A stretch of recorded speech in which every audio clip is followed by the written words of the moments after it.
to a WSMV4 investigation into this. A dumpster that showed up right next door to the home of a mayor of a Sumner County town. Yeah, so the mayor says what's written on the dumpster, which you could plainly see right there, is intended to harass him and his family. Our chief investigative reporter Jeremy Finley started digging to uncover what is behind this thing. Every time Mayor Tommy Long and his wife Martha It's ruined our life. now go outside their house, this is what they see. Everybody's outraged about it. A dumpster placed last week on the property next door with the words, F you, Tommy Long. And I thought it was ridiculous. It was awful. It was awful and it was disturbing. But there's more, because it's not a random act of graffiti on the dumpster of where a new house is being built. Look, there's an LLC. And the Secretary of State's website shows a new company was created just a few months ago called FU Tommy Long LLC. Essentially, they have created a company that tells you, I can't even say the word. I think it was just a form of harassment.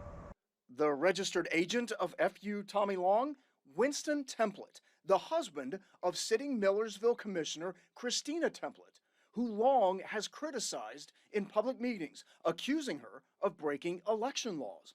Long gave documentation to the district attorney and the election commission, saying when Christina Template ran for commissioner in 2020, she didn't live at the Millersville address on her nomination petition. After she was elected, look, this email from the Bureau of Ethics and Campaign Finance shows they tried to send her mail at that address. It was returned to them, reading no mail receptacle. Here's another email, this sent from the Sumner County Election Commission. Quotes Christina Template as saying the home at the address she cited had not yet been completed at the time she was elected.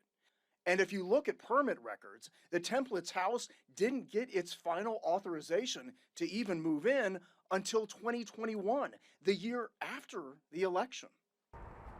The record speaks for itself. Do you believe that you broke election laws? Oh, no, absolutely not. I absolutely 100% did not. Template and her husband agreed to an interview with WSMV4 Investigates after we shared with them all of this documentation, but they backed out, so we came to the commission meeting last night. Can you offer proof to the contrary? Can you explain why you put your... I have like 5 minutes to get in there. Questions about violation of election laws aside, there is no doubt who owns this dumpster. But I feel like it's important for voters to hear from you about whether or not this dumpster is simply political retaliation. You'll have to talk to my husband about that. I don't own the dumpster. What do you think about the fact that your husband has started this company that's literally called FU Tommy Long? My husband is a taxpayer in Millersville, and he has not done anything wrong. Do you think it's offensive? I guess it depends on what you think FU stands for. It's I mean, come on. LLC. I mean, everyone knows what FU stands for. Honestly, it doesn't matter what I say. People are not going to be happy with what I say, or they're going to be happy. And we did try to speak with her husband. Hey, Mr. Template. I got nothing to say, boss. Whatever conflict exists between the commissioner and the mayor, he says this is simply going too far. No, I'm not going to put up a fence, but maybe God will pull on their heartstrings for them to do the right thing and remove it. I'm Jeremy Finley reporting. WSMV4 Investigates. Well, the administrator of elections in Sumner County said they reached out to the state election office about the election fraud claims, and they were told it's not the election commission's job to determine where a candidate lives. But the administrator says Christina Template told them she and her husband lived in a camper while the house was under construction, therefore technically living on the property.